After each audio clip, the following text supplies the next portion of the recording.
ലോകത്തെവിടെയും മുസ്ലിങ്ങൾ ഇല്ലാത്ത, ഇസ്ലാമിക സമൂഹം ഇല്ലാത്ത ഒരു പ്രദേശം ഉണ്ടാവില്ല. എണ്ണമറ്റ രാജ്യങ്ങളിൽ ഞാൻ യാത്ര ചെയ്തിട്ടുണ്ട്. പക്ഷെ എവിടെ ചെന്നാലും ഒരു മുസ്ലിം കമ്മ്യൂണിറ്റി അവിടെ ഉണ്ടാവും. ഈ സന്ദേശമെത്താത്ത റസൂലുള്ളാഹി സ്വല്ലല്ലാഹു അലൈഹി വസല്ലം തങ്ങളുടെ ഈ സന്ദേശത്തിൻ്റെ പ്രകാശമെത്താത്ത ഒരു പ്രദേശവും ഇന്ന് ഭൂമിയിലില്ല. അതിൽ പല രാജ്യങ്ങളിലും യാത്ര ചെയ്തിട്ടുണ്ട്. എല്ലാ രാജ്യത്തും റബീഉൽ അവ്വൽ എത്തിപ്പെടാനൊന്നും കഴിഞ്ഞോളൊന്നുമില്ല. എന്നാലും ചില രാജ്യങ്ങളിലൊക്കെ ഏറ്റവും കൂടുതൽ റബീഉൽ അവ്വലിന് ഞാൻ പോയിട്ടുള്ളത് UK ബ്രിട്ടനിൽ, അതുപോലെ മിസറിൽ, മൊറോക്കോയിൽ, ഇന്തോനേഷ്യയിൽ, മലേഷ്യയിലൊക്കെ റബീഉൽ അവ്വലിൽ പലപ്പോഴും സന്നിഹിതനാകാനുള്ള അവസരം ഉണ്ടായിട്ടുണ്ട്. പിന്നെ അറബ് രാജ്യങ്ങളിലൊക്കെ. പക്ഷെ എല്ലായിടത്തും റബീഉൽ അവ്വൽ ആളുകളുടെ ഹൃദയത്തിൻ്റെ ഒരു വികാരമാണ്. അത് പ്രത്യേകിച്ച് തിരിച്ചറിയണം. റമദാൻ പോലെ തന്നെ റമദാൻ വരുമ്പോൾ ഒരു ചേഞ്ച് ഉണ്ടാവുമല്ലോ. റമദാന് മുന്നോടിയായി ഇപ്പം നമ്മൾ ഈ ബറാത്ത് എന്ന് പറയുന്ന ഷഅബാൻ 15 മുതൽ തന്നെ എല്ലാ രാജ്യങ്ങളിലും, നമ്മുടെ നാട്ടിലെ പോലെ എല്ലാ രാജ്യങ്ങളിലും ഷഅബാൻ 15 മുതൽ തന്നെ റമദാന് വേണ്ടിയുള്ള ഒരുക്കങ്ങളും സജ്ജീകരണങ്ങളൊക്കെ തുടങ്ങും. അതേപോലെ തന്നെയാണ് റബീഉൽ അവ്വൽ വന്നാലും പെട്ടെന്ന് ഒരു ചേഞ്ച് ആ സമൂഹത്തിൽ നമ്മൾ കാണും.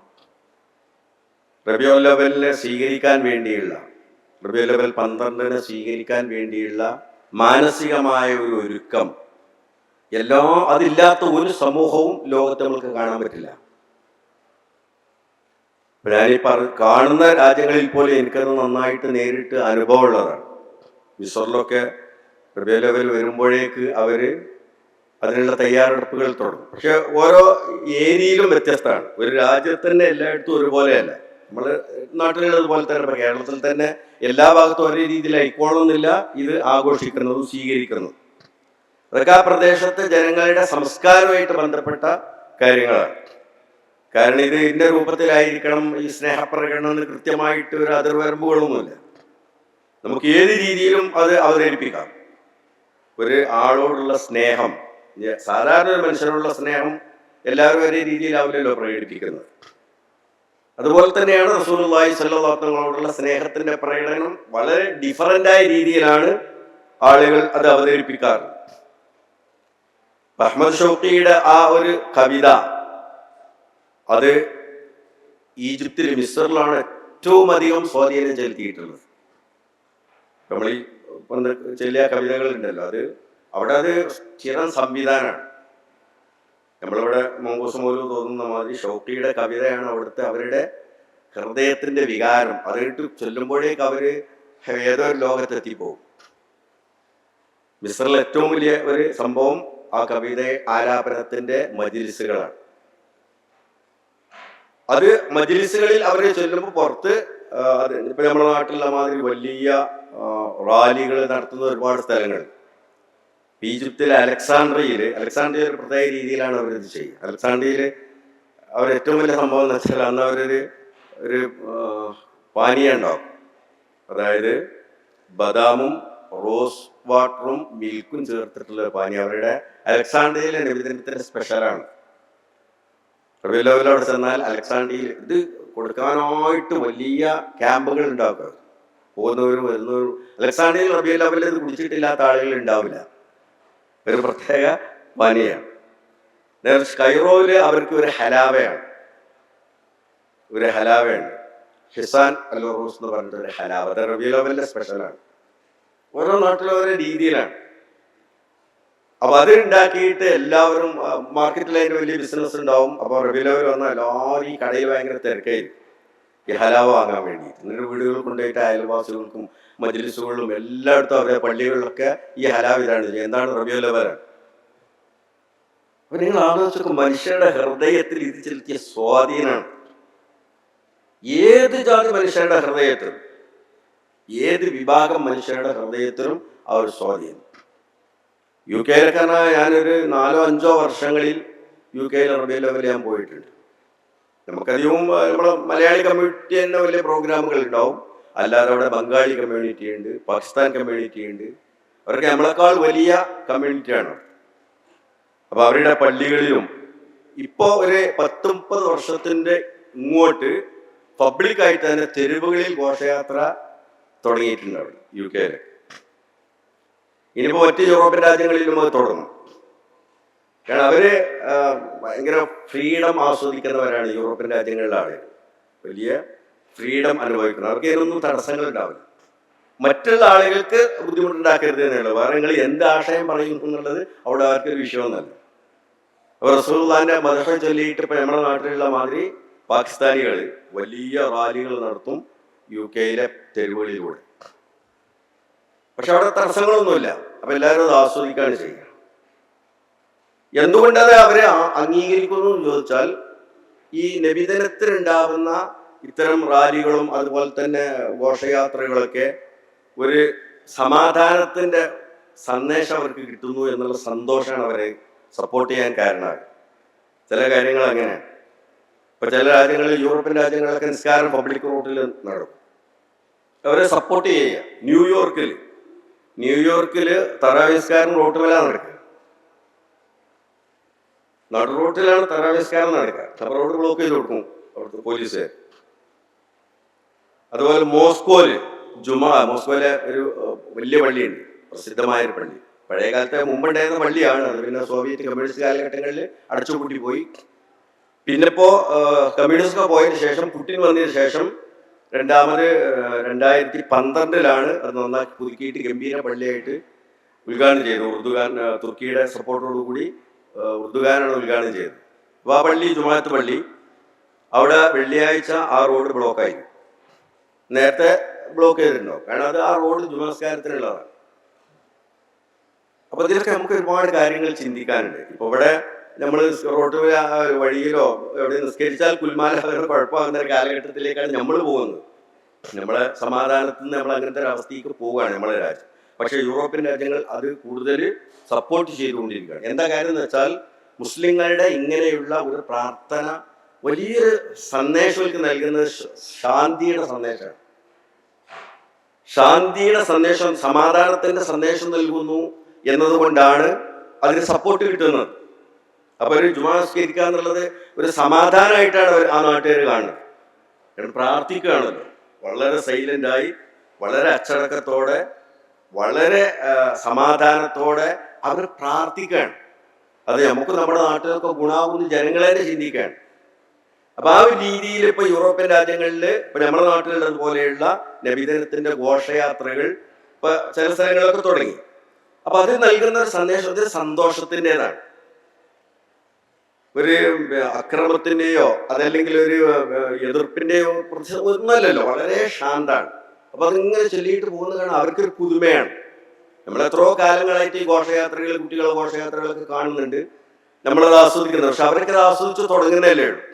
ഇനിയിപ്പോൾ മറ്റ് രാജ്യങ്ങളിലേക്കൊക്കെ അത് കടന്നു ചെല്ലും അത്തരം മനോഹരമായ ഘോഷയാത്രകൾ.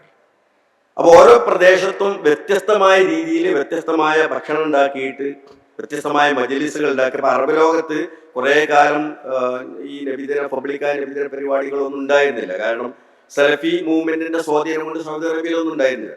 അതുള്ള സമയത്ത് പോലും പബ്ലിക്കിനെ പറ്റില്ലെങ്കിൽ പോലും, ഭരണകൂടം സപ്പോർട്ട് ചെയ്തിരുന്നെങ്കിൽ പോലും വലിയ മജ്‌ലിസുകളിൽ അന്നും ഉണ്ടായിരുന്നു. മക്കത്തും മദീനത്തൊക്കെ മുഹമ്മദ് മാലിക്കിനെ പോലത്തെ വലിയ ആളുകളുടെയൊക്കെ മജ്‌ലിസുകളിൽ അപ്പോഴും റബീഉൽ അവ്വൽ വരുമ്പോൾ ഈ മൗലൂദും അനുബന്ധമായ കാര്യങ്ങളും മദ്ഹകളൊക്കെ നടക്കുന്നുണ്ട്. പക്ഷെ ഇതിലൊരു വ്യത്യസ്തം എന്താ വെച്ചാൽ, അറബ് ലോകത്താവുമ്പോൾ ഇനിയിപ്പോ മൊറോക്കോയിലായിരുന്നാലും ഈജിപ്തിലായിരുന്നാലും അറേബ്യൻ രാജ്യങ്ങളിലായിരുന്നാലും ഒക്കെ അത് ആസ്വദിക്കാൻ നമ്മളെക്കാൾ കൂടുതൽ അവർക്ക് കഴിയും. കാരണം ഒന്നെന്താന്ന് വെച്ചാൽ, ആ പറയുന്നത് എന്താണ് എന്ന് അവർക്ക് അറിയാം. ഒരു മൗലിദിന്റെ ബൈത്ത് ചൊല്ലുമ്പോ, അല്ലെങ്കിൽ ഒരു അഷറക്ക ചൊല്ലുമ്പോ, അല്ലെങ്കിൽ ഒരു ബുർദ ചൊല്ലുമ്പോ എന്താണ് അതിൽ പറയുന്ന റസൂലുള്ളാഹിന്റെ പ്രകീർത്തനങ്ങൾ എന്ന് അവർക്കത് അറിയുമല്ലോ. നമ്മളിൽ അധികം പേർക്ക് ഇപ്പൊ നമ്മൾ മൗലൂദ് ഓതുന്നുണ്ടെങ്കിൽ ബൈത്തിൽ അതിന്റെ അർത്ഥം എന്താണെന്ന് നമ്മൾക്ക് അറിഞ്ഞുകൂടാ. നമ്മളത് ഒരു സ്നേഹപ്രകടനത്തിന്റെ അങ്ങേയറ്റം എന്നുള്ളതിലേക്ക് ചൊല്ലുകയാണ്. അത് അല്ലാഹു തആല പുണ്യം തരും, തീർച്ചയായിട്ടും അതിൽ പുണ്യം കിട്ടും ചെയ്യും. ചൊല്ലുന്നതിന് പുണ്യം ഉണ്ടാവും, നമ്മൾക്ക് അർത്ഥം അറിഞ്ഞാലും ഇല്ലെങ്കിലും. പക്ഷെ അത് അതിന്റെ ആശയം കൂടി അറിഞ്ഞിട്ടുണ്ടാവുമ്പോൾ ആ ഹൃദയത്തിൽ നിന്നുണ്ടാകുന്ന വികാരം എത്രയായിരിക്കും? ആ വികാര വായ്പോടെയാണ് അവരുടെയൊക്കെ മജ്‌ലിസുകളിൽ നമ്മളെ ചെന്നിരിക്കുമ്പോൾ തന്നെ നമ്മൾ തന്നെ വേറെ ലോകത്തായി പോകും. കാരണം അത്രയും വികാര വായ്പോടെയാണ് അവർ ആ ബെയ്ത്തുകൾ ചെല്ലുന്നത്. അവരെങ്ങനെ കരയുന്നുണ്ടാവും ചില ആളുകൾ, അതിൻ്റെ കൂടെ അവർ ദഫ് മുട്ടുന്നുണ്ടാവും. ആ ദഫിന്റെ ശബ്ദം, ചെറിയൊരു ദഫിന്റെ ശബ്ദം നമ്മളെ ഹൃദയത്തിൽ ഒരു ചെറിയ പ്രകമ്പനം ഉണ്ടാവും. ദഫിന് അങ്ങനെ ഒരു ഗുണം കൂടിയുണ്ട്. ഈ ഏതൊരു ശബ്ദത്തിനും ഹൃദയത്തിൽ അതിന്റെ പ്രകമ്പനം ഉണ്ടാക്കുമല്ലോ. അപ്പോ ആ വളരെ ആധ്യാത്മികമായ റസൂലുള്ളാഹിന്റെ പ്രകീർത്തനങ്ങൾ പറയുന്ന ബൈത്തുകൾ ചൊല്ലുകയും അതിൻ്റെ കൂടെ ദഫ് മുട്ടുകയും കൂടി ചെയ്യുമ്പോൾ നമ്മളെ ഹൃദയത്തിൽ അത് ശരിക്കും ഒരു പ്രകമ്പനം സൃഷ്ടിക്കുകയാണ് ചെയ്യുന്നത്. അപ്പൊ അങ്ങനെയാണ് ആ മജ്‌ലിസുകൾ അവർ സംഘടിപ്പിക്കാറുള്ളത്. അപ്പൊ വ്യത്യസ്തമായ രീതിയിൽ, ഇപ്പൊ ഇന്തോനേഷ്യ വേറെ വളരെ ഡിഫറെന്റ് ആയ രീതിയിലാണ്. അവിടെ ചെറിയ കുഞ്ഞുങ്ങൾ മുതൽ വൃദ്ധന്മാർ വരെ ഒന്നിച്ചു ഒഴുകി, ആ സ്ത്രീകളും പുരുഷന്മാരും എല്ലാം കൂടി ഇങ്ങനെ ഒഴുകി നടക്കുകയാണ് ചെയ്യുന്നത്. അതൊരു പ്രവാഹമാണ്. ഇപ്പൊ ജക്കാർത്തയിലൊക്കെ റബീഉൽ അവ്വലിൽ കാണും ലക്ഷക്കണക്കിന് ആളുകളുടെ ഒരു പ്രവാഹം. അതിൽ ആരും ഒന്നുമില്ല, എല്ലാവരും ഉണ്ട്. ആ നാട്ടിലുള്ള മുഴുവൻ ആളുകളുണ്ടാവും. പുരുഷന്മാരും സ്ത്രീകളും കുട്ടികളും ഉമ്മാരും താത്തമാരും ചെറിയ പെൺകുട്ടികളും വലിയ ആളുകളും ആണുങ്ങളും എല്ലാവരും കൂടിയുള്ള ഒരു പ്രവാഹം. അവരുടെ രീതി അങ്ങനെ. ആ സമയത്ത് അവർ ഭയങ്കരമായ ഉല്ലാസപൂർണമായ കവിതകൾ ചൊല്ലും അവരുടെ ഭാഷയിൽ. ഇപ്പൊ നമ്മുടെ നാട്ടിൽ നമ്മൾ മലയാളത്തിൽ നല്ല റസൂലുള്ളാഹിന്റെ മദ്ഹന്റെ ഗാനങ്ങളുണ്ടല്ലോ, അതുപോലെ. എന്നിട്ട് നല്ല വിഭവസമൃദ്ധമായ ഭക്ഷണം ഉണ്ടാക്കും. അത് അവരുടെ രീതി അങ്ങനെയാണ്. അപ്പൊ ലോകത്തിന്റെ എല്ലാ ഭാഗത്തും എവിടെ ചെന്നാലും ഡിഫറൻ്റ് ആയ വൈവിധ്യമായ രീതിയിൽ അവർ റസൂലുള്ളാഹിന്റെ മദ്ഹുകൾ പറയുന്നത് ഇന്ന് ലോകത്തല്ല. ഇപ്പോ പഴയ മാതിരിയല്ല. ഇപ്പോ ഇതൊക്കെ നമ്മൾക്ക് തന്നെ യൂട്യൂബിലോ അല്ലെങ്കിൽ ഗൂഗിളിൽ സെർച്ച് ചെയ്താലൊക്കെ ഇത് മനസ്സിലാവും എവിടെയൊക്കെ എന്തൊക്കെ നടക്കുന്നുണ്ട് എന്ന്. പക്ഷെ ഞാനിത് നമ്മൾക്ക് നേരിട്ട് അനുഭവം ഉണ്ടായതുകൊണ്ട് ഒന്ന് രണ്ട് കാര്യങ്ങൾ പറഞ്ഞു എന്ന് മാത്രം. ഇതിന്റെ അടിസ്ഥാനം എന്തുകൊണ്ടാണ് ഇതെന്നാണ് നമ്മളെ ചിന്തിപ്പിക്കേണ്ടത്. ഈ ലോകത്ത് മനുഷ്യരുടെ അടുത്ത് എല്ലായിടത്തും ഒരേ ഒരു വ്യക്തിയുടെ ഈ സ്നേഹപ്രകടനം ഒരേ ടൈമിൽ ഒരേ സമയത്ത് എന്തുകൊണ്ട് നടക്കുന്നു? ഇങ്ങനെ ലോകത്ത് വേറെ നമുക്ക് കാണാൻ പറ്റും. ഇത്രമാത്രം അനുയായികളാൽ സ്നേഹിക്കപ്പെട്ട ഒരു മനുഷ്യൻ ലോകത്ത് വേറെ ഉണ്ടായിട്ടില്ല. അനുയായികളാൽ ഇത്രമാത്രം സ്നേഹിക്കപ്പെട്ട ഒരു മനുഷ്യൻ. കാരണം എന്തുകൊണ്ട് ഇത്രമാത്രം സ്നേഹം തിരിച്ചു നൽകിയെന്ന് ചോദിച്ചാൽ അവിടുന്ന് ഇങ്ങോട്ട് കിട്ടിയ ആ സ്നേഹത്തിന്റെ പ്രതികരണമാണ്. ഇത്രമാത്രം അനുയായികളെ സ്നേഹിച്ച ഒരു നേതാവ് മുമ്പ് കഴിഞ്ഞു പോയിട്ടില്ല. അതാണ് ഇതിന്റെ കാരണം. സ്വന്തം അനുയായികളെ ഇത്രമാത്രം സ്നേഹിച്ചു. നമ്മൾ സാധാരണ വാർത്തകളിലൊക്കെ പറയാറുള്ള ഹുബൈബ് റളിയല്ലാഹുവിന്റെ കഥയുണ്ടല്ലോ. ഞാൻ ആ കഥ പറയല്ല, അതിലൊരു കാര്യമുണ്ട്. ഹുബൈബ് റളിയല്ലാഹു തആല തങ്ങളെ കൊല്ലാൻ വേണ്ടി കൊണ്ടുപോവുകയാണ് അബൂ സുഫിയാന്റെ നേതൃത്വത്തിൽ. മക്കയിൽ നിന്ന് മക്കയുടെ പുറത്തേക്ക്, ഹറമിന്റെ പുറത്തേക്ക്, ഹറമിൽ ആരും കൊല്ലാൻ പറ്റൂലല്ലോ, ഹറമിന്റെ പുറത്തേക്ക് നമ്മൾ ഉംറയ്ക്ക് ഇഹ്റാം ചെയ്യുന്ന തൻഈമിൽ കൊണ്ടുപോയിട്ട് അവിടെ തൂക്കി കൊല്ലാൻ വേണ്ടിയിട്ട് ഈത്തപ്പന മട്ടൽ കൊണ്ട് വലിയ തൂക്കുമരൊക്കെ ഉണ്ടാക്കി കയറൊക്കെ റെഡിയാക്കിയിട്ട് ഹുബൈബിനോട് അബൂ സുഫിയാൻ പറയുന്നുണ്ട്, ഹുബൈബ്, നിന്നെ ഞങ്ങൾ വെറുതെ രക്ഷപ്പെടുത്തി വിടാം, പക്ഷെ ഒറ്റ കാര്യമുള്ളൂ, ഈ തൂക്കുമരത്തിൽ കിടക്കുന്നത് എനിക്ക് പകരം മുഹമ്മദ് ആയിരുന്നെങ്കിൽ ഞാനത് ആഗ്രഹിക്കുന്നു എന്ന് നീ നിന്റെ വായ കൊണ്ട് വെറുതെ പറഞ്ഞാൽ മതി. അത്രേ ആവശ്യമുള്ളൂ. അത് ഏതായാലും നടക്കണ കാര്യമില്ലെന്ന് ഞങ്ങൾക്ക് തന്നെ അറിയാം. എന്നാലും ഇത് എനിക്ക് പകരം നിങ്ങൾ മുഹമ്മദിനെ ഇവിടെ തൂക്കിലേറ്റുകയാണെങ്കിൽ ഞാനത് ഇഷ്ടപ്പെടുന്നു എന്ന് നീ എന്നെ വായ കൊണ്ട് പറഞ്ഞാൽ എന്നെ വെറുതെ വിടും, എന്റെ വീട്ടിലേക്ക് മടങ്ങിപ്പോകാം, മദീനയിലേക്ക് മടങ്ങിപ്പോകാം എന്ന് പറഞ്ഞിട്ട് ഹുബൈബ് റളിയല്ലാഹു അൻഹു പറയുന്നത് എന്താണ്? എന്റെ ഹബീബിന്റെ കാൽപാദത്തിനടിയിൽ ഒരു മുള്ളു തറച്ചു എന്ന ഒരു വാർത്ത കേൾക്കാൻ പോലും എന്റെ മനസ്സിന് കരുത്തില്ല. തൂക്കിക്കൊല്ലല് പോകട്ടെ, നിങ്ങൾ എന്നെ എങ്ങനെ കൊന്നാലും എനിക്കതിൽ പ്രശ്നമൊന്നുമില്ല. തൂക്കിക്കൊല്ല്, വെട്ടിക്കൊല്ല്, കഷ്ണകഷ്ടായിട്ട് മുറിച്ചു കൊല്ല്, എങ്ങനെ എന്നെ നിങ്ങൾ കൈകാര്യം ചെയ്താലും കൊന്നു കളഞ്ഞാലും ലാ ഉബാലി, അതൊന്നും എന്റെ വിഷയമല്ല. പക്ഷേ എന്റെ ഹബീബായ റസൂലിന്റെ കാൽപാദത്തിനടിയിൽ ഒരു മുള്ളു തറച്ചു എന്ന വാർത്ത കേൾക്കാൻ ഹുബൈബിന്റെ മനസ്സിന് കരുത്തില്ല. അതെനിക്ക് സഹിക്കാൻ കഴിയാത്തതാണ്. അന്ന് അബൂ സുഫിയാൻ പറഞ്ഞൊരു വാക്കുണ്ട്, അത് വളരെ പ്രസിദ്ധമാണ്. ഇത് കേട്ടിട്ട് അബൂ സുഫിയാൻ പറഞ്ഞ വാക്ക്, മാ റഅയ്തു അഹദൻ യുഹിബ്ബു അഹദൻ മാ യുഹിബ്ബു അസ്ഹാബു മുഹമ്മദിൻ മുഹമ്മദാൻ.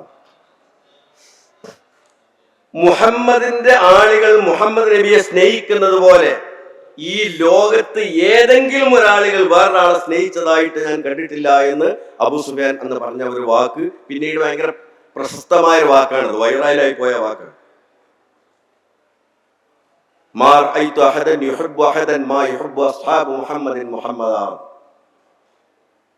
ഇത് ലോകത്ത് അതുല്യമായ ഒരു സംഭവമാണ്.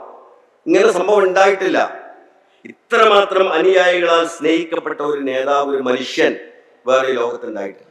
എന്തുകൊണ്ടെന്ന് വെച്ചാൽ ഇത്രമാത്രം അനുയായികളെ സ്നേഹിച്ച ഒരു മനുഷ്യനും വേറെ ഉണ്ടായിട്ടില്ല.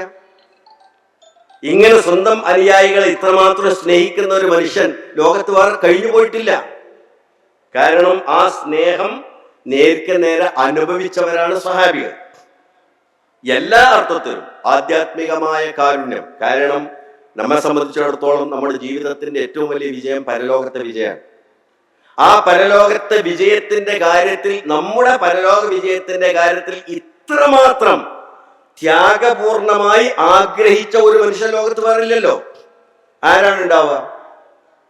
നമ്മളെ ആഖിറത്തിന്റെ കാര്യത്തിൽ ഇത്രമാത്രം ഭയപ്പെടുന്ന, ബേജാറാകുന്ന, അതിനുവേണ്ടി കഷ്ടപ്പെടുന്ന വേറൊരു മനുഷ്യർക്ക് ലോകത്ത് കാണാൻ പറ്റും.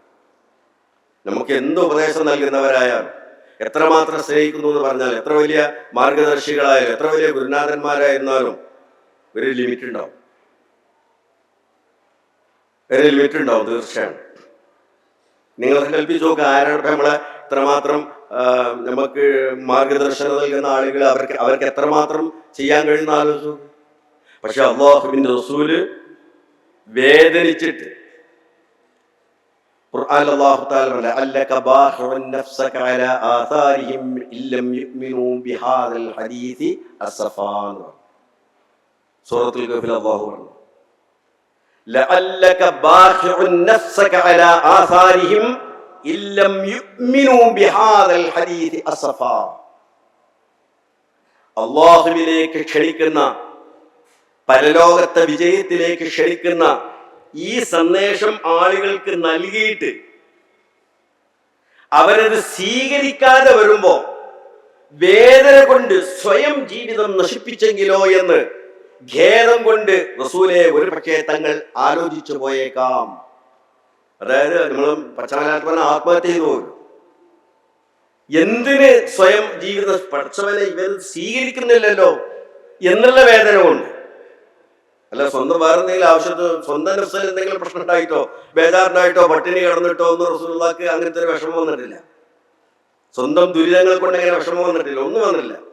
നമ്മൾ പറയുന്ന ഈ ആഖിറത്തിലേക്കുള്ള, പരലോകത്തിലേക്കുള്ള ഈ ക്ഷണം ആളുകൾ സ്വീകരിക്കാതെ വരുമ്പോ, പടച്ചവനെ ഇവരെ എന്തായിരിക്കും ഇവരുടെയൊക്കെ പരലോകത്തുള്ള ഭാവി എന്ന് ആലോചിച്ച് വേദനിച്ചിട്ട് അസഫ എന്ന് പറഞ്ഞാൽ ഖേദം കൊണ്ട്, താങ്ങാൻ കഴിയാത്ത ഖേദം കൊണ്ട് തങ്ങളുടെ ജീവിതം തന്നെ ഒരു പക്ഷേ തങ്ങൾ നശിപ്പിച്ചാലോ എന്ന് ആലോചിച്ചു പോയേക്കാം.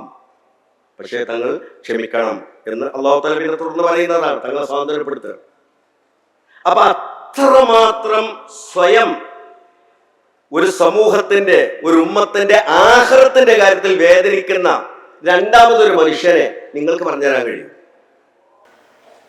ഈ പ്രപഞ്ചത്തിൽ അതുല്യമായ ഒരു സ്വഭാവമാണ് സ്വന്തം അനുയായികൾക്ക് വേണ്ടി, ദുന്യാവെ ആവശ്യത്തിന് മാത്രമല്ല, അവരുടെ പരലോകത്തിന് വേണ്ടി, അവർക്ക് ശാശ്വതമായ വിജയം കിട്ടണമല്ലോ എന്ന് ആഗ്രഹിച്ചിട്ട്.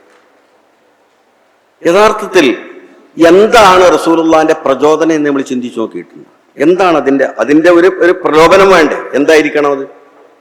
ഇങ്ങനെയൊക്കെ ആഗ്രഹിച്ചാൽ റസൂലുള്ളാഹിക്ക് ആളുകളെല്ലാം കൂടി പൈസ പിരിപ്പിച്ചു കൊടുക്കുമോ? വലിയ സമ്പൽ സമൃദ്ധി നൽകുമോ? വലിയ നേതൃപദവിയിൽ എല്ലാവരും രാജാവാക്കിയാണ്ട് നിലനിർത്തും? എന്താണ് കിട്ടാൻ പോകുന്നത്? അതാണ് നമ്മൾ ചിന്തിക്കേണ്ടത്. ഇതിനെന്താണ് കിട്ടാൻ പോകുന്നത്? ഇത്രമാത്രം ഒരു സമൂഹം പരലോകത്ത് വിജയിക്കണം, ആഖിറത്തിൽ വിജയിക്കണം എന്ന് വിചാരിച്ച് കഷ്ടപ്പെട്ട് എന്താ കിട്ടാൻ പോകുന്നത്? കിട്ടാൻ പോകുന്നത് വീട്ടിൽ നിന്ന് പുറത്താക്കുക, ആളുകൾ വീട് വളഞ്ഞിട്ട് കൊല്ലാൻ ശ്രമിക്കുക, ആഹാരം മുടക്കുക, കഠിനമായിട്ട് മർദ്ദിക്കുക, ഇതൊക്കെയാണ് തിരിച്ചു കിട്ടാൻ പോകുന്നത്. അപ്പൊ സ്വയം ഐഹിക ലോകത്ത് എന്തെല്ലാം പീഡനങ്ങളും കഷ്ടപ്പാടുകളും പ്രയാസങ്ങളുണ്ടോ അതൊക്കെ അനുഭവിച്ചുകൊണ്ട് ഒരു മുന്നിലുള്ള ഒരു സമൂഹത്തെ അവരുടെ ആധ്യാത്മികമായ ഉഖ്റവിയായ നന്മയ്ക്ക് വേണ്ടി ഒരാൾ ത്യാഗം സഹിക്കണമെങ്കിൽ എത്ര എത്രമാത്രം ഈ അനുയായികൾ അവിടുന്ന് സ്നേഹിച്ചിട്ടുണ്ടാകണം. ഇതിനേക്കാൾ വലിയ ഒരു സ്നേഹം എന്താണ് ഒരു മനുഷ്യന് കിട്ടാനുള്ളത്? നിങ്ങൾ നോക്കൂ, നിങ്ങൾക്ക് ഈ ഇഹലോകത്ത് ആരിലെങ്കിലും ഇങ്ങനത്തെ ഒരു സ്നേഹം കിട്ടിയിട്ടുണ്ടോ? ഒരു അനുഭവം ഉണ്ടോ? ആരാണ് സ്വന്തം ത്യാഗം സഹിച്ചിട്ട് നിങ്ങളെ സഹായിക്കാനുള്ളത്? ദുന്യാവിൽ നിന്ന് ചില്ലറ സഹായമല്ല, നിങ്ങളുടെ ശാശ്വതമായ, ഒരിക്കലും നഷ്ടപ്പെട്ടു പോകാത്ത ശാശ്വതമായ നിങ്ങളുടെ നന്മയ്ക്ക് വേണ്ടി ത്യാഗം സഹിക്കാൻ ആരാണുള്ളത്? അള്ളാഹുവിന്റെ റസൂലിൽ നിന്ന് ഇത് ഉൾക്കൊണ്ടവരാണ് ആധ്യാത്മിക ജ്ഞാനികളായ സൂഫികൾ എന്ന് പറയുന്നത്. ഔലിയ, അവർക്ക് മാത്രമേ സാധിക്കുള്ളൂ. പക്ഷെ അവർ പരിത്യാഗികളായിരിക്കുകയും ചെയ്യും. അങ്ങനത്തെ ഏതെങ്കിലും ആധ്യാത്മിക ജ്ഞാനികൾ ഉണ്ടെങ്കിൽ, ഔലിയ ഉണ്ടെങ്കിൽ, അവർ ഇഹലോകത്തിന്റെ അഭിരമിക്കുന്നവർ ആയിരിക്കൂല. അവർ അത്തരം ആളുകൾക്ക് അങ്ങനെ ചിന്തിക്കാനാവുള്ളൂ. ഐഹിക ലോകത്തിൽ അഭിരമിക്കാത്ത സൂഫിവര്യന്മാർ, അവർ റസൂലുള്ളാഹിന്റെ ആ ഒരു സ്വഭാവം ഏറ്റവും, അവരുടെ അനുയായികൾക്ക് വേണ്ടിയിട്ട് കഷ്ടപ്പെടും, അവരുടെ മുരീദന്മാർക്ക് വേണ്ടിയിട്ട് കഷ്ടപ്പെടും, അവരുടെ മുരീദന്മാർക്ക് വേണ്ടി അവർ ത്യാഗം ചെയ്യും. അവർക്ക് എന്തെങ്കിലും സംഭവിക്കുന്നതല്ല, അവർക്ക് വേദന ഉണ്ടാവും. അപ്പോ ഇത്രമാത്രം അനുയായികളെ സ്നേഹിച്ച ഒരു മനുഷ്യനെ കാണാൻ കഴിയില്ല. അത് ഉഖ്റവിയ, അതാണ് മെയിൻ. എന്നാൽ ഐഹിക ലോകത്തിന്റെ കാര്യത്തിൽ റസൂലുള്ളാഹി അങ്ങനെ തന്നെയാണ്. ഇഹലോകത്ത് എന്താണോ നമുക്ക് സപ്പോർട്ട് ചെയ്യാൻ ആവശ്യമായിട്ട് അത് റസൂലുള്ളാഹി സ്വല്ലല്ലാഹു അലൈഹി വസല്ലം അവരുടെ കൂടെയുണ്ട്. ഒരു ഖുത്ബ ഓതിക്കൊണ്ടിരിക്കുന്ന ജനങ്ങളോട് സംസാരിച്ചു കൊണ്ടിരിക്കുമ്പോഴാണ് ഒരിക്കലൊരു വൃദ്ധയായ സ്ത്രീ ഇങ്ങനെ വരുന്ന റസൂലുള്ളാഹിന്റെ ശ്രദ്ധയിൽപ്പെട്ടത്. പ്രായമായ സ്ത്രീയാണ്. അപ്പൊ അവരെങ്ങനെ അവിടെ വന്നു, റസൂലുള്ളാഹിനെ കാണാനെന്ന് അവരെ വേണ്ട മനസ്സിലാവില്ല. അള്ളാഹിന്റെ ഹബീബായ റസൂല് ആ മിമ്പറിൽ നിന്ന് ഇറങ്ങിപ്പോവാണ്. പകുതി വെച്ചിട്ട് നേരെ ചെന്നിട്ട് എന്താ ചോദിക്കുമ്പോ തങ്ങളോട് സ്വകാര്യമായിട്ട് പറയാനുള്ള സുഖം ആൾറെഡി പറയാൻ പറ്റും, എന്നാ നടക്കുന്നു. അപ്പൊ സാഹിബികൾ ഇങ്ങനെ നോക്കുന്നുണ്ട്. റസൂൽ അങ്ങനെ ഈ ഉമ്മാന്റെ കൂടെ നടന്നു പോകണം. മറ്റുള്ളവർ ശബ്ദം കേൾക്കാത്ത ദൂരത്തിലെത്തിയപ്പോ അള്ളാഹുവിന്റെ റസൂല് ആ പൊടിമണ്ണിൽ, മദീനയില് അന്ന് പൊടിമണ്ണാണല്ലോ, ഇന്നത്തെ മാതിരി വൃത്തിയാക്കിയതും ടൈൽസും ഗ്രാനൈറ്റും ഒട്ടിച്ച സ്ഥലമൊന്നുമല്ല, പൊടിമണ്ണാണ്. റസൂൽ ആ പൊടിമണ്ണിൽ ഇരുന്ന് ആ ഉമ്മനോട് അവിടെ ഇരിക്കാൻ പറയാം. എന്നിട്ട് ഇങ്ങനെ കാത് വെച്ചു കൊടുത്തിട്ട് നിങ്ങൾക്ക് പറയാനുള്ളതൊക്കെ പറയുന്നു പറയാം. എത്രയോ സമയം ആ ഉമ്മ അതിന്റെ ആവലാദികളും പരിഭവങ്ങളും റസൂലുള്ളാഹിനോട് പറയാണ്. എല്ലാം ശാന്തമായി കേട്ടിരിക്കുകയാണ്. എന്നിട്ട് ആ ഉമ്മയെ സാന്ത്വനപ്പെടുത്തി അള്ളാഹുവിന്റെ റസൂല് തിരിച്ചു വരികയാണ്. മഹാനായ അലി ഇബ്നു അബീ ത്വാലിബ് റളിയല്ലാഹു തആല തങ്ങൾ ഉദ്ധരിക്കുന്നൊരു സംഭവമുണ്ട്. ഒരിക്കൽ അഷ്റഫുൽ ഖൽഖ് സല്ലല്ലാഹു അലൈഹി വസല്ലം തങ്ങളുടെ തൃക്കരം ആകാശത്തേക്ക് ഉയർത്തിയപ്പോൾ മഴ പെയ്തൊരു സംഭവം ഉണ്ടായിട്ടുണ്ട്. ജനങ്ങളെല്ലാം ഫുഡും ചൂടിൽ ഉരുകിയിരിക്കുന്ന സമയത്താണ്. മദീനയിൽ കുടിക്കാൻ വെള്ളമില്ല, കുളിക്കാൻ വെള്ളമില്ല, ഒന്നെടുക്കാൻ വെള്ളമില്ല. അപ്പോഴാണ് റസൂലുള്ളാഹി സ്വല്ലല്ലാഹു അലൈഹി വസല്ലം അരികിൽ വെള്ളിയാഴ്ച ഒരു ബദുവി, ഗ്രാമീണനായ ഒരു ബദുവായ മനുഷ്യൻ വന്നിട്ട് എഴുന്നേറ്റ് പറയുന്നത്, തൈനാക വൽ അദ്റാഉ തുദ്മി ലബാനഹാ വഖദ് ശഗലത് ഉമ്മുസ്സബിയ്യി അനിത്ഫിലി وألفى بكفيه الفتى استكانة من الأرض جوعا ما تمر وما تعلي وليس لنا إلا إليك فرارنا وأين فرار الناس إلا إلى الرسل. റസൂലേ, ഞാൻ എൻ്റെ ഗ്രാമത്തിൽ നിന്ന് വരുമ്പോൾ തൈനാക വൽ അസ്റാഉ തുദ്മി ലബാനഹ, ഞങ്ങളുടെ നാട്ടിലുള്ള ഗ്രാമത്തിലുള്ള കടിഞ്ഞൂൽ പ്രസവിച്ച സ്ത്രീകൾ അവരുടെ കുഞ്ഞു മക്കളെ മടിയിൽ വെച്ചിട്ട് അവരുടെ വായിലേക്ക് മുല നക്കി കൊടുത്താൽ അതിൽ നിന്ന് പാലിന് പകരം രക്തമാണ് വരുന്നത് റസൂലേ. കാരണം പാല് വരണമെങ്കിൽ ഭക്ഷണം കഴിക്കണ്ടേ? ഒന്നും കഴിക്കാനില്ലാഞ്ഞിട്ട് വിഷം നൊട്ടിയിട്ട് മുല നക്കിയാല് പാല് കിട്ടൂല, രക്തം വരെയാണ്. തൈനാകവൽ അദ്റാഉ തുദ്മി ലബാനഹ. അതുകൊണ്ട് ഇപ്പോ ഉമ്മാരൊന്നും കുട്ടികൾ കരഞ്ഞാൽ തിരിഞ്ഞു നോക്കുന്നില്ല, നോക്കിയിട്ട് കാര്യമല്ല, എന്ത് ചെയ്യാനാണ്? ഇപ്പൊ ഗസയിലെ പട്ടിണിയെ കുറിച്ച് നമ്മൾ കേൾക്കുന്നില്ലേ? ഇതൊന്നും പുതിയതൊന്നല്ല. പട്ടിണിയും പരിവട്ടും കഷ്ടപ്പാടുകളൊക്കെ അവരനുഭവിച്ചു പോയതാണ് പഴയ കാലത്ത്. ولا شيء مما يأكل الناس عندنا سوى الحنظل العميل والعلحز الغزلي. മരുഭൂമിയിൽ ഇങ്ങനെ നടന്നാൽ നിങ്ങൾ കാണും, മരുഭൂമിയിൽ യാത്ര ചെയ്തവർക്കറിയാം, ഒരു തരം വള്ളിപ്പടർപ്പുണ്ടാവും അവിടെ. ഏത് വേനൽക്കാലത്തും അതുണ്ടാവും ആ സാധനം. അതിന് വേനൽ വർഷമൊന്നുമില്ല, എപ്പോഴും അതിന് ആട്ടങ്ങാന്ന് പറയുന്ന സാധനമാണ്. അത് തിന്നാൻ പറ്റിയതല്ല, മനുഷ്യന് തിന്നാൻ പറ്റിയതല്ല, അതവിടെ ഉണ്ടാകുന്നതാണ്. മരുഭൂമിയിലെ ഒരു സാധനമാണ്. അതുപോലെ ഒരു തരം മുള്ളുമരങ്ങൾ, ഈ രണ്ട് സാധനമാണ് അവിടെ ഉണ്ടാവുക സാധാരണ മരുഭൂമിയിൽ, കൃഷിയിടങ്ങളല്ലാത്ത മരുഭൂമിയിൽ. അപ്പൊ ഈ സാധനം അല്ലാതെ ഞങ്ങൾക്കൊന്നും തിന്നാനില്ല റസൂലെ. അതുകൊണ്ട് വലൈസാലന ഇല്ല ഇലൈക ഫിറാറുന, ഞങ്ങൾ എവിടുക്കാഞ്ഞ് പോകേണ്ടത്? വലൈസലന ഇല്ല ഇലൈക ഫിറാറുന വഅൈന ഫിറാറുന്നാസ് ഇല്ല ഇല റസൂലി. ഞങ്ങൾ ഞങ്ങളുടെ റസൂലായ തങ്ങളുടെ അടുത്തേക്കല്ലാതെ എവിടേക്കാണെങ്കിൽ പോവാണ്. അപ്പോഴാണ് റസൂലുള്ളാഹി സ്വല്ലല്ലാഹു അലൈഹി വസല്ലം തങ്ങൾ ആകാശത്തേക്ക് വിരൽ ചൂണ്ടിയത്. അപ്പോഴാണ് സഹാബികൾ പറഞ്ഞത്, തെളിഞ്ഞ കണ്ണാടിച്ചില്ല് പോലെ തെളിഞ്ഞ അന്തരീക്ഷത്തിൽ, എവിടുന്നാണെന്ന് അറിഞ്ഞുകൂടാ, മേഘവാളികൾ ഓടി വന്ന് അന്തരീക്ഷം ഇരുട്ടുകുത്തി ഞങ്ങൾ പിരിയുമ്പോഴേക്ക് മഴ പെയ്തു. റസൂലുള്ള ചളിയിലാണ് സുജൂദ് ചെയ്തത്.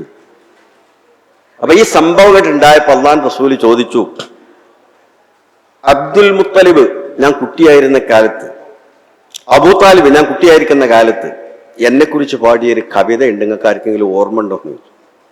അപ്പോ ആർക്കും അത്ര ഓർമ്മയില്ല. റസൂലുള്ള ചെറിയ കുട്ടിയായ കാലത്തുള്ളതല്ലേ, റസൂലുള്ള മുലകുടിക്കുന്ന പ്രായത്തിലുള്ള സമയത്ത് അബൂ താലിബ് ചൊല്ലിയതാണ്.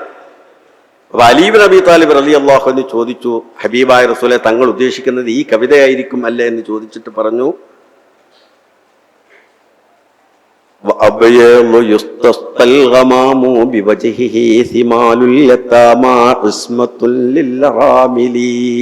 എന്തൊരു ശോഭയാർന്ന മുഖാണ്. ഇതിയുടെ ആകാശത്ത് ഉയർത്തിയാൽ ആകാശത്ത് നിന്ന് മേഘങ്ങൾ മഴ വർഷിപ്പിച്ചുകൾ. ഈ കുഞ്ഞ് അനാഥകരുടെ രക്ഷകനായിരിക്കും, വിധവകളുടെ വിമോചകനായിരിക്കും എന്ന് അന്ന് അബൂ താലിബ് പറഞ്ഞിട്ട്. അപ്പൊ റസൂല് പറഞ്ഞ അതെ അത് തന്നെയാണ്, ആ അബൂ താലിബിന് ഹയാത്ത് ഉണ്ടായിരുന്നെങ്കിൽ എന്ന് ഞാൻ ആഗ്രഹിച്ചു പോയി. ഇതൊക്കെ കാണാൻ ഈ വിജയങ്ങളൊന്നും അബൂ താലിബ് കണ്ടില്ലല്ലോ, ഈ ഫത്ഹൊന്നും, എന്ന് ഞാൻ ആഗ്രഹിച്ചു പോയി എന്ന് പറഞ്ഞു. അപ്പോ എത്രമാത്രം വൃദ്ധകളെയും കുഞ്ഞുങ്ങളെയും പ്രയാസപ്പെടുന്നവരെയും പട്ടിണി കിടക്കുന്നവരെയും മഴയില്ലാതെ വിശക്കുന്നവരെയും അല്ലാഹുവിന്റെ റസൂൽ സ്നേഹിച്ചു. എങ്ങനെ അവരുടെ ആവലാദികൾ കേട്ടു, അവരുടെ വിഷയങ്ങൾക്ക് പരിഹാരം കണ്ടു എന്ന് ഹദീസുകളിൽ എമ്പാടുമുണ്ട്. അപ്പൊ എത്രമാത്രം സ്നേഹം റസൂലുള്ളാഹിൽ നിന്ന് ലഭിച്ചോ ആ സ്നേഹമാണ് സഹാബികൾ തിരിച്ചു കൊടുത്തത്. സഹാബികൾ റസൂലുള്ളാഹിക്ക് തിരിച്ചു കൊടുത്തത് ആ സ്നേഹമാണ്. ആ സ്നേഹത്തിന്റെ പ്രകടനമാണ് ഹസ്സാൻ ബിൻ സാബിത്തിന്റെ അതരങ്ങളിൽ നിന്ന് കവിതകളായിട്ട് പുറത്തു വന്നത്. ആ സ്നേഹത്തിന്റെ പ്രകടനമാണ് കഅബ് ബിൻ സുഹൈറിന്റെ വായിൽ നിന്ന് കവിതകളായിട്ട് പുറത്തു വന്നത്. റസൂലുള്ളാഹിന്റെ പ്രകീർത്തനങ്ങൾ അത് തുടരുകയാണ്. 14 നൂറ്റാണ്ടായി, അവിടുന്ന് ജനിച്ചിട്ട് 1500 വർഷമായി, ഇന്നും ഇടതടവില്ലാതെ തുടരുകയാണ്. എവിടെയൊക്കെ വിശ്വാസികളുണ്ടോ അവിടെ മുഴുവനും നിഷ്കളങ്കമായ വിശ്വാസികളുടെ ഹൃദയത്തിൽ ഈ സ്നേഹപ്രകടനം ഇല്ലാതിരിക്കില്ല. അതാരെന്ത് തടസ്സപ്പെടുത്തിയാലും അത് വന്നുകൊണ്ടേയിരിക്കും. അതാർക്കും തടസ്സപ്പെടുത്താൻ കഴിയുന്നതല്ല. നിങ്ങൾ നോക്കൂ, ഈ സ്നേഹപ്രകടനങ്ങൾ ഇല്ലായിരുന്നുവെങ്കിൽ നമ്മുടെ ഹൃദയങ്ങളിലേക്ക് മഹാനായ റസൂലുള്ളാഹി സ്വല്ലല്ലാഹു അലൈഹി വസല്ലം കടന്നു വരുമായിരുന്നു. റസൂലുള്ളാഹിനെ എന്നു മുതലാണ് നമ്മൾ സ്നേഹിക്കാൻ തുടങ്ങിയത്? ഞാൻ സ്നേഹിക്കാൻ തുടങ്ങിയത് എനിക്ക് പറയാൻ കഴിയും ഒരു 3 വയസ്സൊക്കെ ഉള്ളപ്പോഴാണ്. 3 വയസ്സ് നിങ്ങൾക്ക് സങ്കല്പിക്കാനാവില്ലേ? 3 വയസ്സുള്ളപ്പോഴാണ് റസൂലുള്ളാഹിനെ നമ്മൾ സ്നേഹിക്കാൻ തുടങ്ങിയത്. ഞാൻ ഈ പറയുന്ന ഹദീസും കഥയും ഖുർആനൊക്കെ പഠിച്ചത് എത്ര കൊല്ലം കഴിഞ്ഞിട്ടാണ്? പിന്നെയും ഒരു 15 20 കൊല്ലം കഴിഞ്ഞിട്ടാണ് നമ്മൾ പഠിക്കുന്നത്. അപ്പൊ പഠിച്ചിട്ടല്ല റസൂലുള്ളാഹിനോടുള്ള മഹബത്ത് ഖൽബിൽ കടന്നു വന്നത്. പിന്നെ എങ്ങനെയാണ്? 3 വയസ്സുള്ള സമയത്ത് മദ്രസയിലെ ജാഥ അങ്ങനെ പോകുന്നത് കണ്ടതാണ്. മദ്രസയിൽ നിന്നുള്ള ജാഥ പോകുന്നത്, നമ്മളെ താത്താരും കാക്കാരൊക്കെ കൊടിയും പിടിച്ചിട്ട് ജാഥ പോകുന്നത്, അപ്പ ചൊല്ലുന്ന ബെയ്ത്തുകള് പാട്ടുകള്, ഇത് കണ്ടിട്ടാണ് എന്തോ നമ്മൾ അറിയാതെ നമ്മുടെ ഖൽബിന്റെ ഉള്ളിലേക്ക് മഹബ്ബത്തുർ റസൂലുള്ളാഹി സ്വല്ലല്ലാഹു അലൈഹി വസല്ലം കടന്നു വന്നു. നമ്മളൊന്നും അറിഞ്ഞിട്ടല്ല. അപ്പൊ ഇത് അല്ലാഹു തആല നിലനിർത്തിയത് ദീനിന്റെ ദഅവത്തിന്റെ ഒരു അടിസ്ഥാന ഘടകമായിട്ട് അല്ലാഹു തആല സംരക്ഷിച്ചു നിർത്തിയതാണ് റബീഉൽ അവ്വലിന്റെ പ്രവാചക പ്രകീർത്തനങ്ങളും മൗലിദുകളും ആഘോഷങ്ങളൊക്കെ. ഇത് വിശ്വാസത്തിന്റെ അസലാണ്. അള്ളാഹുവിന്റെ റസൂലിനെ വിശ്വസിക്കാതെ സ്നേഹിക്കാതെ അള്ളാഹിനെ കണ്ടെത്താനുള്ള സാധ്യമല്ല. പിന്നെ അവിടെ ഈമാന്റെ അടിസ്ഥാനമില്ലല്ലോ. നമ്മൾ ആദ്യം തന്നെ വന്ന് ഗവേഷണം നടത്തി അള്ളാഹിനെ കണ്ടുപിടിച്ചിട്ട് വിശ്വസിക്കാന്ന് ഗവേഷണം നടക്കുമോ? അങ്ങനെ വിശ്വാസം ഉണ്ടാവുമോ? നമുക്ക് അള്ളാഹിനെ പറ്റി വല്ലതും അറിയോ? നമ്മൾ അള്ളാഹുവിന്റെ എല്ലാ വിശേഷണങ്ങളും പഠിച്ചവരാണ്? ഒന്നുമല്ല. നമ്മൾക്ക് അള്ളാഹുവിനെ കുറിച്ചുള്ള അഗാധമായ വിശ്വാസത്തിന്റെ അടിസ്ഥാനം അള്ളാഹുവിന്റെ റസൂൽ നമ്മളോട് പറഞ്ഞു എന്നുള്ളതാണ്. റസൂലിനെ നമ്മൾ വിശ്വസിക്കാൻ കാരണം ആ റസൂലിനെ കുറിച്ച് നമുക്ക് അത്രയും സ്നേഹം ഉണ്ടായതുകൊണ്ടാണ്. ആ സ്നേഹം നമ്മളിലേക്ക് കടന്നു വന്നത് കുഞ്ഞുനാളിലാണ്. ഈ കുഞ്ഞുനാളിൽ മനുഷ്യ ഹൃദയങ്ങളിലേക്ക് സ്നേഹം കടന്നു വന്നതിന്റെ പ്രധാന ഘടകം റബീഉൽ അവ്വൽ വരുമ്പോൾ ഉണ്ടാകുന്ന ആഘോഷങ്ങളാണ്. ലോകത്തെല്ലായിടത്തും അങ്ങനെ തന്നെയാണ്. എല്ലാ സ്ഥലങ്ങളിലും ഞാൻ പറഞ്ഞില്ലേ, നമ്മളിപ്പോ ഈ ലോകത്തെ പല സ്ഥലത്ത് പോയി അവിടെയൊക്കെ നബിദിനാഘോഷങ്ങളും മൗലിദൊക്കെ ഉണ്ടാവുമ്പോഴും അവിടെയൊക്കെ കുഞ്ഞുങ്ങളാണ് ഇതിലെ പ്രധാന പങ്കാളികൾ. ഏറ്റവും അധികം അതിൽ ആഹ്ലാദഭരിതരായി പങ്കാളികളാകുന്ന കുഞ്ഞുങ്ങളാണ്. നമ്മളൊക്കെ തന്നെ 2-3 വയസ്സായ സമയത്ത് വീട്ടിലൊക്കെ മൗലൂദ് ഉണ്ടാവുമ്പോ അറിയില്ലല്ലോ നമ്മൾക്ക് എന്തായി പറയുന്നത്, എന്നാലും ഉപ്പാന്റെ മടിയിൽ ഇരുന്നിട്ട് നമ്മളിങ്ങനെ അറിയാതെ ജവാബ് ചൊല്ലും. ഒന്നും അറിഞ്ഞിട്ടല്ലാതെ അന്ന് മുതൽ നമ്മളെ ഹൃദയത്തിന്റെ ഉള്ളിലേക്ക് കടന്നു വന്നതാണ് മുഹമ്മദുർ റസൂലുള്ളാഹ് സല്ലല്ലാഹു അലൈഹി വസല്ലം. ആ ഒരു സംഭവം നമ്മൾ അകത്തേക്ക് കയറി കൂടിയതാണ്. ഇനി അത് ഇല്ലാതാക്കാൻ കഴിയില്ല. ഒരാൾ വിചാരിച്ചാൽ ആ സ്നേഹപ്രകടനം ഒരാൾക്കും തടസ്സപ്പെടുത്താൻ കഴിയില്ല. അത് എങ്ങനെയാണോ ഒരാൾ ഇഷ്ടപ്പെടുന്നത്, ലോകത്തിന്റെ പല ഭാഗത്തും പല രീതിയിൽ ചെയ്യുന്ന പോലെ നിങ്ങൾക്ക് എന്താണോ ഇഷ്ടം, ഇങ്ങനെ ഒരാൾ നിന്നിട്ട് മനോഹരമായിട്ട് സംസാരിക്കലാണോ, അതല്ല എല്ലാവരും കൂടി ഇരുന്നിട്ട് പാട്ടുപാടലാണോ, അതല്ല നിങ്ങൾ റോട്ടിലൂടെ ഇങ്ങനെ ആഹ്ലാദഭരിതരായി ഘോഷയാത്ര പോകലാണോ, അതല്ല നിങ്ങൾ നല്ല വസ്ത്രങ്ങളൊക്കെ ധരിച്ച് ഉല്ലാസവാന്മാരായി ഒത്തുചേരലാണോ, അതല്ല നിങ്ങൾ നല്ല പായസം ഉണ്ടാക്കിയിട്ട് എല്ലാവർക്കും വിതരണം ചെയ്യലാണോ, അതല്ല നിങ്ങൾ നല്ല ഭക്ഷണം ഉണ്ടാക്കിയിട്ട് എല്ലാവരും കൂടി ഒന്നിച്ചിരുന്ന് സന്തോഷം പ്രകടിപ്പിച്ച് കഴിക്കലാണോ, എന്തായിരുന്നാലും കുഴപ്പമില്ല, അതൊക്കെ ഹലാലാണ്. നിങ്ങൾക്ക് എന്താണോ പറ്റുന്നത്, നിങ്ങൾക്ക് എന്താണോ ഇഷ്ടമുള്ളത്, ഏത് രീതിയിൽ ഇത് പ്രകടിപ്പിക്കാനാണോ നിങ്ങൾ ആഗ്രഹിക്കുന്നത്. എല്ലാവർക്കും പാട്ട് പാടാൻ കഴിയില്ല. പാട്ട് പാടാൻ കഴിയുന്ന ആളുകൾ പാട്ട് പാടും. എല്ലാവർക്കും ബെയ്ത്തെല്ലാനും കവിത ഉണ്ടാക്കാനും കഴിയില്ല. അത് കഴിയുന്ന ആളുകൾ അതുണ്ടാക്കും. എല്ലാവർക്കും ആളുകൾക്ക് ആഹാരം കൊടുക്കാൻ വേണ്ടി സാമ്പത്തിക വിഷയം ഉണ്ടാവില്ല. അതിലുള്ള ആളുകൾ അത് ചെയ്യും. എന്താണോ നിങ്ങൾക്ക് പറ്റുന്നത് നിങ്ങൾ എന്ത് ചെയ്താലും കുഴപ്പമൊന്നുമില്ല. റസൂലുള്ളാഹിയോടുള്ള മഹബത്തിന്റെ പ്രകടനമായിട്ട് ഹലാലായ ഏത് വഴികളും സ്വീകാര്യമാണ്.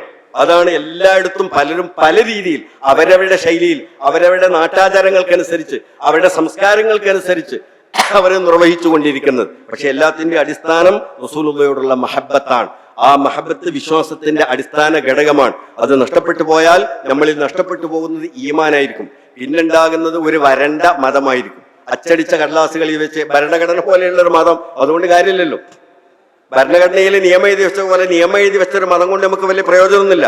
നിയമം ആവശ്യത്തിന് നമ്മൾക്കുണ്ട്, എന്താ ചെയ്യാനുള്ളത്? ഇത് കുറച്ച് കാര്യങ്ങളേ ഉള്ളൂ. പക്ഷെ ആ നിയമത്തിനേക്കാൾ അധികം നമ്മളുടെ സ്നേഹപ്രകടനങ്ങളും സാമൂഹിക ബാധ്യതകളും ഉത്തരവാദിത്വങ്ങളും ജീവിത ശൈലികളും നമ്മുടെ പെരുമാറ്റ രീതികളൊക്കെയാണ്. അത് റസൂലുള്ളാഹിയോടുള്ള സ്നേഹത്തിൽ നിന്നാണ് നമ്മൾക്കത് കിട്ടേണ്ടത്. എങ്ങനെയാണ് റസൂലുള്ള ജീവിച്ചത് എന്നുള്ള ആ അന്വേഷണം, ആ ഇത്തിബായ്, കർമ്മങ്ങളിലും അനുഷ്ഠാനങ്ങളിലും സ്നേഹങ്ങളിലും എല്ലാമുള്ള ഇത്തിബായ്, അതാണ് ഇതിന്റെ അടിസ്ഥാനം എന്ന് നമ്മൾ മനസ്സിലാക്കണം. അല്ലാഹു അനുഗ്രഹിക്കുമാറാവട്ടെ എന്ന് ദുആ ചെയ്ത് എന്റെ ഈ ഹൃസ്വമായ വാക്കുകൾ ഞാൻ അവസാനിപ്പിക്കുന്നു. വആഖിറു ദഅവാനാ അൽഹംദുലില്ലാഹി റബ്ബിൽ ആലമീൻ. അസ്സലാമു അലൈക്കും വറഹ്മത്തുള്ളാഹി.